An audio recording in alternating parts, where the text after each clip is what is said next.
These are all of the books that I want to read this spring. I have 20 books here that I want to read this spring. So for Australia, our spring is between September, October and November. So I feel like maybe this could be very, very ambitious, but also just a lot of books that I really want to read because they really fit the vibe of spring when the warm weather's coming out and everything. So let's just go through some of these books, shall we? So first we're going to go through all the romance books that I have on my TBR for spring.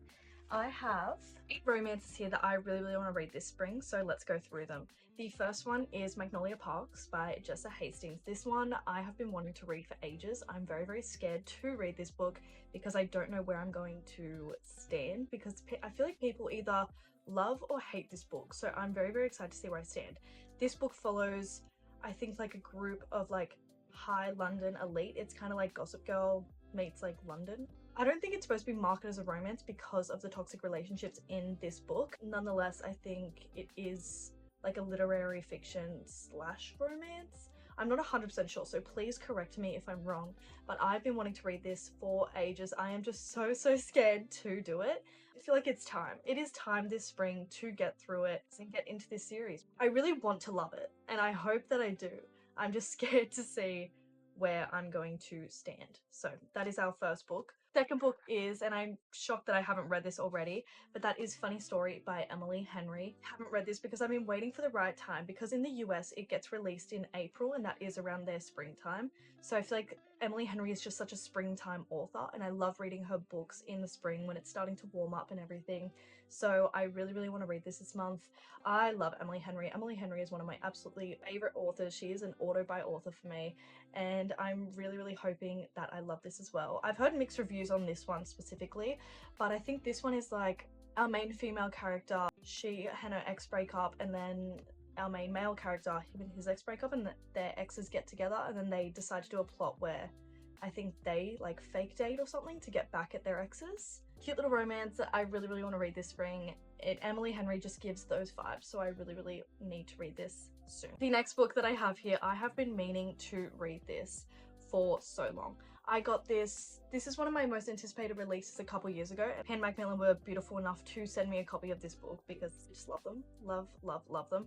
Still haven't read it yet because I'm so scared that I'm not going to love it, and that is Alone with You in the Ether by Olivie Blake. I absolutely love Olivie Blake. I read her One for My Enemy and absolutely adored that book. Her writing style is just so unique and beautiful, and you just like genuinely cannot put it down because she just like draws you in with this beautiful prose and everything, and I just adore her so much. So I'm so excited to read this. I think this is her like contemporary romance. She usually does like a bit of fantasy like elements, but I don't think this one has any fantasy elements.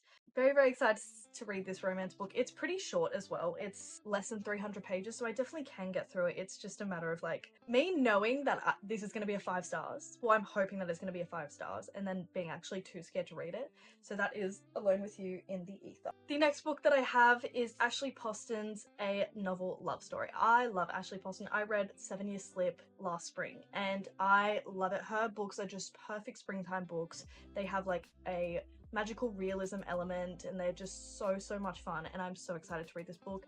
Again, this one has a bit of mixed reviews, but I'm so excited. I love Ashley Poston. Her stories are so interesting and so unique, and I just really appreciate that. So I'm very excited. This one follows our main female character, and she somehow ends up in the world of her favorite novel. That is just like, that's a reader's dream right there. Like, this is just like a book lover's book, and I'm here for it. I'm here for it. So very excited to read this one. The next one that I have is Abby Jimenez's The Happy Ever After playlist. I read her Yours Truly, 5 out of 5 stars. That is one of my favorite romance books of all time. The way that Abby Jimenez literally just rips out part of like my soul and writes it into a book. Like, her characters are so well developed, and they're so like, they're flawed, but in such a way that is so believable. Like, you really, when you read her books, you really feel like they're real. Like, they really feel like real characters. So I'm very excited to read this book. I think this is her second novel. So this book follows our main female character, and she finds this dog and she's like, oh my god, my life is going to pieces, like this is like just what I needed. She just finds this dog comes up to her, and then the actual owner of the dog, because the dog was missing, actually reaches out and is like, hey, can I have my dog back? And then so they have to sort of navigate like what's gonna happen there. So very, very interested for this one, and I love Abby Jimenez, so gonna be a very fun read this spring. The next book that we have, and I can't believe I still haven't read this, please don't even, is Love and Other Words by Christina Lauren. I don't think I have, no, I have read a Christina Lauren book. I read their autobiography, and that was like years and years ago. Beautiful cover. I think I rated that like 4 stars. I honestly don't really remember it, but this one I've heard is incredible. This is like everyone's favorite book, I swear. I've heard that it's a very emotional read, so I'm very, very excited to get attached to some characters in the springtime, and I feel like this is going to be really cute. I think this is a second chance romance as well, so very, very keen for that. Next one that I have is 7 Days in June by Tia Williams. I have heard such good things about this. I've again had this on my TBR for like 2 years, and I still need to read this. Again, I think this is a second chance romance, or they're both authors and they've actually been writing their books to each other the entire time for like years and years, and then they like finally realize, I think, and then actually, you know, so very, very excited for that one. I just can't wait to read this. I've heard such good things, and I think it'll be such a cute little read.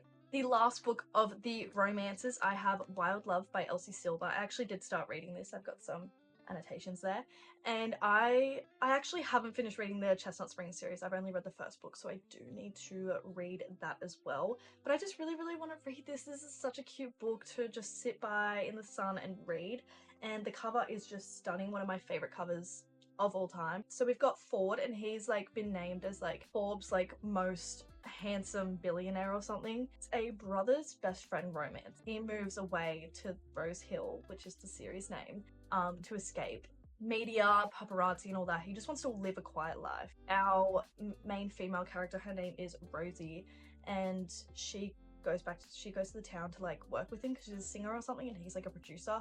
I'm not 100% sure. I will read it and find out, but very excited for this romance. I've heard very good things, and I love Elsie Silver, so gonna be a fun one. Okay, so we are going to do our fantasy books now. 6 fantasy books here. I feel like fantasy isn't like, it's more of like a full-time thing, but I also love just reading like a small fantasy like in the spring, because I feel like sometimes with the right like weather and everything, it actually feels really fun, and some of these fantasies just do give off spring vibes. So let's go through them. First of all, we've got Masters of Death by Olivie Blake.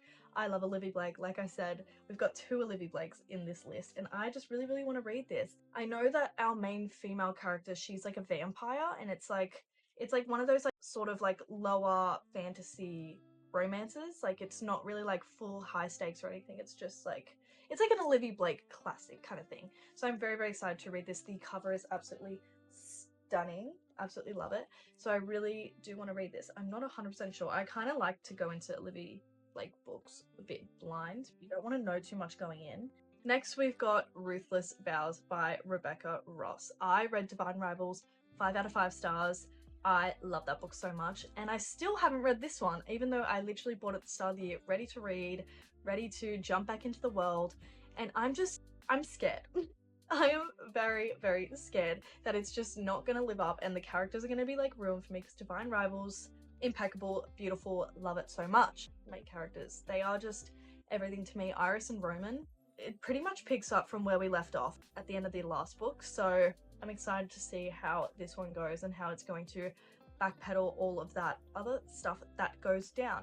I think this one's a bit more like plot based rather than character based. Like the first book was a bit more character. I think that's why like some people have critiques of this book, that it doesn't really like grasp onto the characters as the last book did. But I'm still excited to see where it goes. And I actually didn't mind the plot in the last one. The next one that I have here is The Crimson Moth by Kristen Ciccarelli. I'm really excited to read this book. This is also called The Heartless Hunter in the US. This basically follows a witch and a witch hunter, enemies to lovers, forbidden romance, that kind of thing. So there have been such good reviews on it. Excited to read this spring. I feel like this just screams spring vibes, so excited for this one. The next book that I have here is Heartless by Marissa Meyer.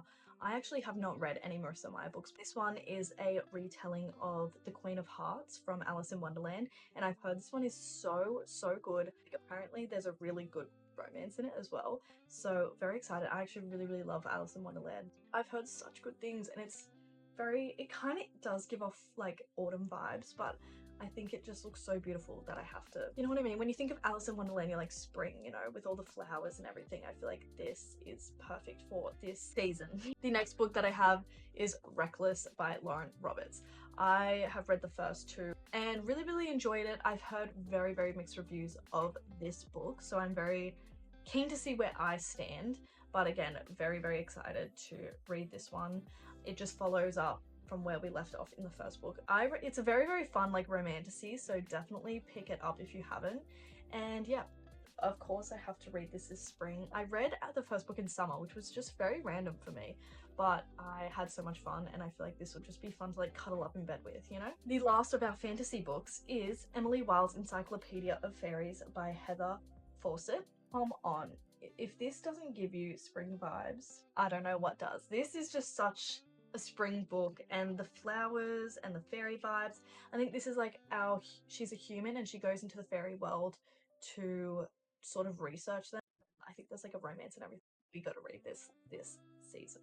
Okay, now we are on to our literary fiction. 6 books for our literary fiction section, and we will go through them. So the first one is Cleopatra and Frankenstein by Coco Mellors. This one came out a few years ago and I still haven't read it, but I think this is like, it's a literary fiction / romance. I don't think it has a lot of romance dependency, but I think it still has elements of it.